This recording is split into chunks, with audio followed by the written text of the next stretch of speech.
आणि यानंतर छगन भुजबळ बोलतात, आपण पाहूया. नाशिक मुंबई महामार्गाचा प्रश्न विधानसभेत गाजला. वारंवार अल्टिमेटम दिलं जात आहे, मात्र खड्डे दुरुस्ती काही होत नाहीये.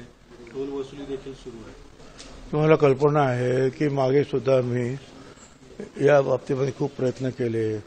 सोळंखे म्हणून कोणी इथे चीफ इंजिनियर बसतात, त्यांना बरोबर घेऊन मी सगळे तिकडे फिरलो.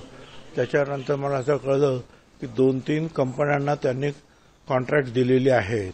एक कंपनी मुंबईच्या बांद्रा कुर्ला कॉम्प्लेक्समध्ये इंटरनॅशनल कनेक्टेड काही कंपनी आहे, तिकडे पण माणसं पाठवली. तिथून एक सिंग नावाचा एक ऑफिसर परत माझ्याबरोबर आला. परत त्याला मी फिरवलं. त्याच्यानंतर सगळं काही बरोबर झालं होतं. आता तो फरक एवढा खराब झाला. एक तर यांनी पावसाळ्यामध्ये जे आहे फेअर सीझन सुरू होतो ऑक्टोबरच्या नंतर, त्यावेळेलाच पटापट जे स्ट्रक्चर्स वगैरे उभी करायचे असतील, अंडरपास वगैरे, फ्लायओव्हर्स, जे काय करायचं असेल ते करा. पावसाळ्याच्या वेळेला सुरू केलं, मग ते केलं. त्याच्या बाजूचे जे रस्ते जे आहेत डायव्हर्शन केलेले, ते नीट करायला पाहिजे. अतिशय बेकार आहे. त्याच्यानंतर तुमचं ते जे काम त्या तुमच्या काय तुमचं MSRDCकडे आहे, भिवंडी बायपास, तोही असाच खरा, प्रचंड खरा. 8-10 तास लागतात. गाडी तर खराब होतेच, वेळ भरपूर जातो, पेट्रोल भरपूर संपतं आणि शरीर सगळं खिळखिळं होऊन जातं. एवढं सगळं आता मी मागे सुद्धा विधानसभेत सुद्धा बोललो. आता दादासाहेब भुसे ते त्या MSRDCचे जे आहेत मंत्री आहेत, ते आता त्याच्यामध्ये लक्ष घालत आहेत.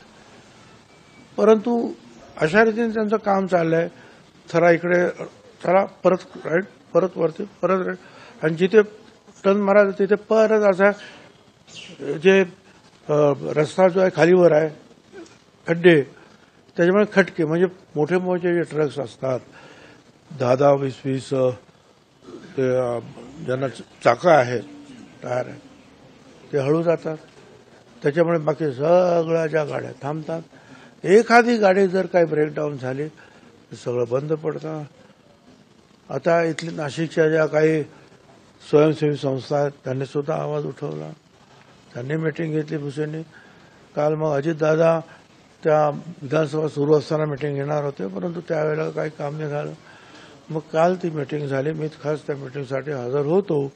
आणि त्याच्यामध्ये नॅशनल हायवेचे जे आहेत सेक्रेटरी दिल्लीचे ते होते, नंतर MSRDCचे काही प्रमुख होते, नंतर रईस शेख आमदार होते, ऑनलाईनला फरांदे मॅडम, भुसे साहेब, खोसकर, 4-5 असे ते पण आमदार होते. सेक्रेटरीज सगळे जे आहेत, ॲडिशनल चीफ सेक्रेटरी वगैरे, ते सुद्धा सगळे होते. आणि मनीषा म्हैसकर मॅडम, ज्यांच्याकडे ते बरंचसं काम याच्यातलं आहे, त्या पण सुद्धा होत्या. आणि त्याच्या खूप साधक बाधक चर्चा आणि फार अतिशय म्हणजे कडक भाषेमध्ये मी तर बोललो की हे काय सांगतात. आणि आम्ही रोज जातो येतो आणि साधं आहे, तुमचं काम सुरू केलं करा तुम्ही. जिथे गाड्या लेफ्ट राईट होतात सारख्या, तिथले खड्डे तर बुजवा, समतल तर करा, म्हणजे पडदिशी गाड्या निघून जातील. आणि त्यामुळे जे आहेत ना, या सगळ्या गोष्टी होतात 10 तास. त्याच्यामुळे नाशिकचं नाव तर खराब झालं, पण तेवढा नाशिकचा प्रश्न नाही. हा रस्ता पण आग्रा रोडपर्यंत जातो, आग्राला जातो, दिल्लीपर्यंत.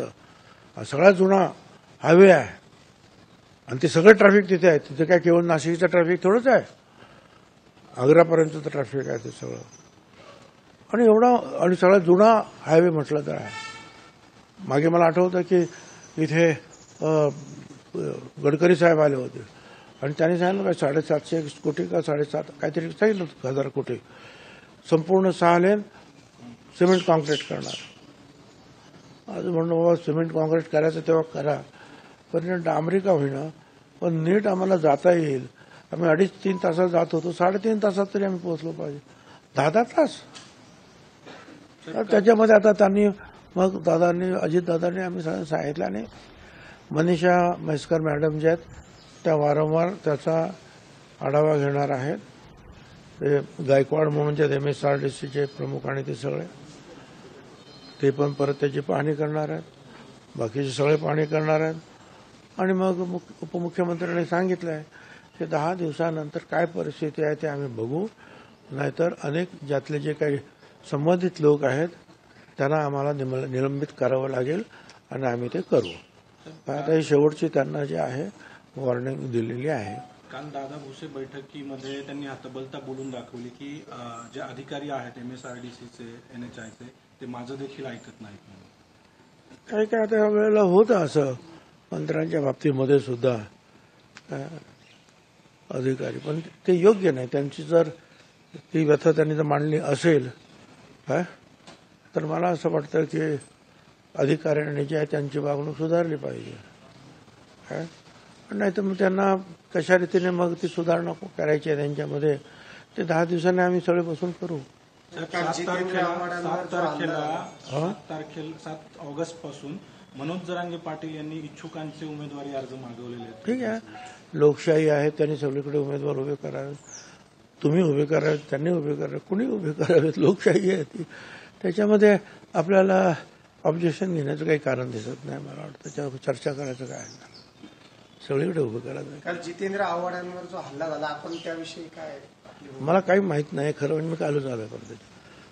कोण काय बोललं काय काय झालं याच्यातलं या 10-15 दिवसात मला 10-12 दिवसात मला काही माहिती नाही. असा हल्ला करणं योग्य आहे का? अजित पवार नाशिक दौऱ्यावर आहेत, आपण त्या दौऱ्यामध्ये नाही असं आहे ना की मी एक 15 दिवस झाले नाही आहे. त्याच्यामुळे माझ्या पण मतदारसंघामध्ये मला जायचं आहे. परत 10 तारखेला अजितदादा परत माझ्या मतदारसंघामध्ये पण येतातच आहेत. त्याच्यामुळे आता प्रत्येक जण जो आहे आपापल्या सगळेच जण एकाच ठिकाणी जातील असं नाही. म्हणजे तुझी तब्येतही जरा बरोबर नाही आहे खरं म्हणजे.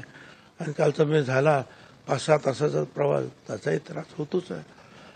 परंतु ती चर्चा झाली आहे त्यांची आणि ते 10 तारखेला ते आमच्याबरोबर येतील. आणि प्रत्येकाच्या ठिकाणी जे आता सगळ्या ठिकाणी सगळे आमदार काही जाऊ शकणार नाहीत. पण प्रत्येकाने आता आपापला मतदारसंघ जो आहे हा सांभाळण्याची अतिशय गरज आहे. कारण एखाद महिन्यामध्ये कदाचित आचारसंहिता लागली त्यामुळे सगळी कामं बाजूला पडतील. तर ते सगळं आहे. आणि माझ्या इथं तर वेगवेगळ्या रोज तुम्ही न्यूज छापतच असतात, दाखवतच असतात. त्याच्यामुळे मी पण थोडी त्याची मजा घेत असतो फोन करा. पण लोकशाहीमध्ये सगळ्यांनी उभं राहावं. धन्यवाद. साहेब सुनील तटकरे दिंडोरीमध्ये मेळावा झालेला होता. नरहरी झिरवळांची उमेदवारी जाहीर करण्यात आली. त्याला शिंदे गटाच्या मला काही माहिती नाही आहे म्हणून सांगितलं ना की 10-12 दिवस मी कट ऑफ झालो होतो या सगळ्यातून. धन्यवाद. सर राज्य मागास आयोगाने भूमिका मांडलेली आहे. हे तुझं याचं तेच आहे. तेव्हा माझी अजित पवारांची चर्चा झालेली आहे. मी जरी त्यांच्या दौऱ्यादरम्यान नसलो तरी 10 तारखेला अजित पवार हे पुन्हा माझ्या मतदारसंघात येत असल्याचं छगन भुजबळांनी स्पष्टीकरण दिलेलं आहे. एबीपी माझा, उघडा डोळे बघा नीट.